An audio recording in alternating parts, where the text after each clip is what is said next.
Tá. Você tocou no assunto de políticas públicas. Eu acho que o Instituto Crescer é uma grande política pública. E talvez uma das que eu mais goste, porque ela não é assistencialista, tá? É uma política pública que dá oportunidade de emprego. E através do emprego, o emprego visto como política pública, ele é o que pode dar acesso às pessoas à saúde, educação, moradia, lazer e por aí vai. Né? Só vamos esclarecer, porque as pessoas falam em políticas públicas, as pessoas dizem que está ligado a algum partido político. E o Instituto está ligado a algum partido político, alguma ideologia política? Não, mas a política pública não está ligada a um partido.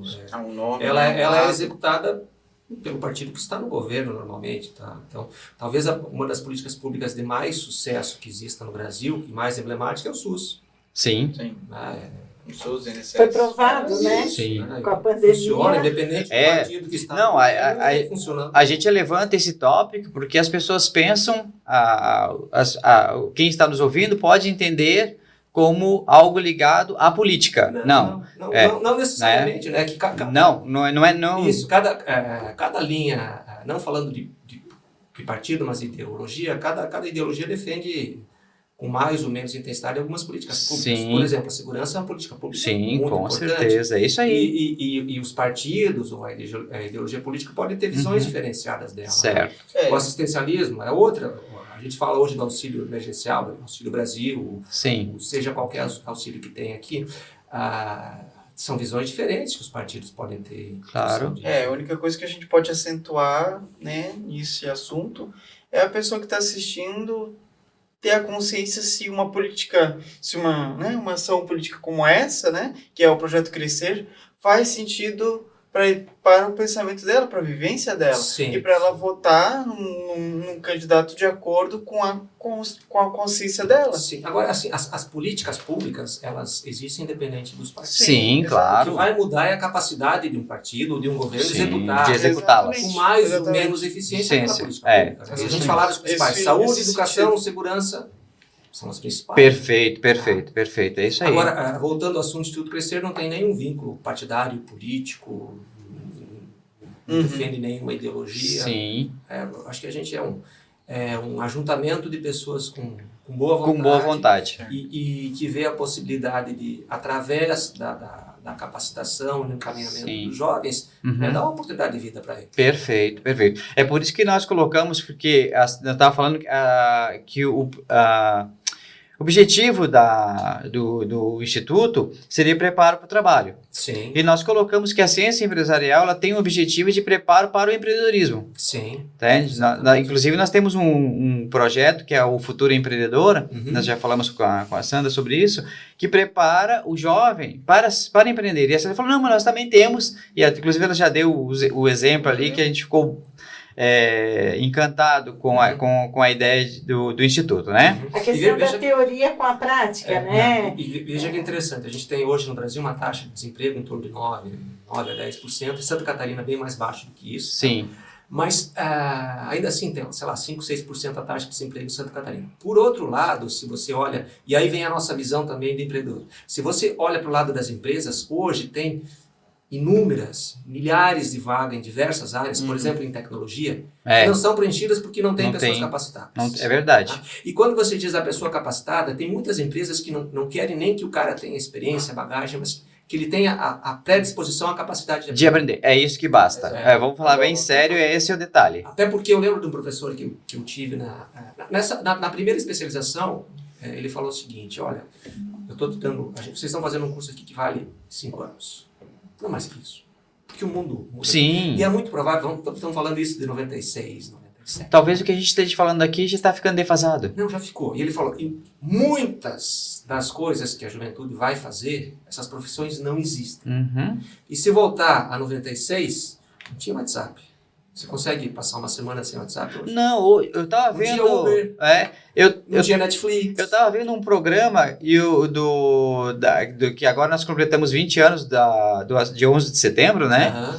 E o cara falou e ele disse assim, vocês conseguem entender que quando começou o primeiro avião, não tinha a população com WhatsApp hoje na rua para filmar, porque quando chegou pro Clinton lá, pro Bush, que era um avião de pequeno porte que tinha batido na... E as imagens que a gente viu foram imagens de TV. Isto, todo mundo ficou na televisão. Hoje estaria todo mundo no YouTube. Ontem, já foi uma revolução. Ontem um amigo me passou uma imagem de um terremoto no México, assim. Primeira coisa que Sim. quando? Fui procurar no site, aí eu gosto muito de Jovem Pan, jornalismo, mas qualquer Sim. site. Eu não encontrei. Um tempo depois começaram a aparecer. Começaram a aparecer. Não, hoje...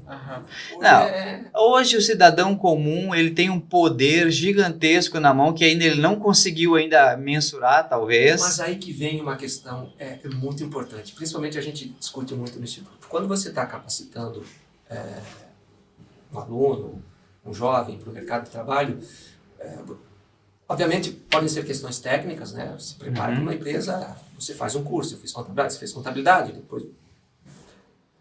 Mas, considerando que as coisas mudam tão rápido, muitas das coisas que a gente aprende acaba ficando obsoleta. Sim. Eu sou formado em datilografia. Veja, é um diploma que... Era obrigado a ter datilografia. Era pré-requisito para você fazer. Eu fiz técnico contábil em 88. Então, ou seja, eu só tinha duas opções. Eu fazia secretariado ou fazia contabilidade. Aí eu fui fazer contabilidade e me formei em 88, pra você ter uma ideia. E tudo aquilo que era contabilidade lá, hoje por causa da tecnologia, já não se faz da mesma maneira. Isso, mas tem algumas coisas que não mudam. Não, sim, a base da economia, a base da contabilidade, a base da administração é a mesma. As partidas Só que dobradas desde o Luca Baccioli, né? Sim, não, isso mesmo. O Brasil não era descoberto e já existia a meta de partidas dobradas. Mas eu queria chegar aonde? Do outro lado, quando você sai dessa questão técnica, que prepara para a profissão A, B, C, para a função A, B ou C, tem a questão comportamental. Tá mentalizado, né? E essa questão comportamental talvez seja mais importante do que a técnica, né? Que é o equilíbrio emocional. Um livro que fez muito sucesso no passado foi a tal da inteligência emocional. Ah, sim, claro. Inteligência emocional. A capacidade de você criar equipes, de você trabalhar em conjunto. Uma das coisas que eu sempre venho batendo muito, olha, a gente tem que ter oratória. Ah, sim. Porque desde que eu me entendo por gente, a grande dificuldade que as pessoas têm é de se comunicar. De se comunicar, ou de falar em público. Eu lembro, eu fui professor também no passado, uma das coisas que eu fazia é isso, tem que falar. Mas assim, você tem que apresentar. A gente fala oratória, inteligência emocional, se a gente vê tanta importância nesses assuntos, por que eles não estão na educação básica? Né? Por que a gente não vê eles nas grades curriculares básicas, se eles são tão importantes assim? Assim, talvez porque o modelo não seja ideal, né? Talvez por alguma dificuldade que todos naturalmente têm de esquecer o passado. Porque o que a escola faz? A escola nivela. Dá para nivelar por cima? Não dá. Porque senão... mas daí... Senão ela vai na mediana. Quando ela vai na mediana...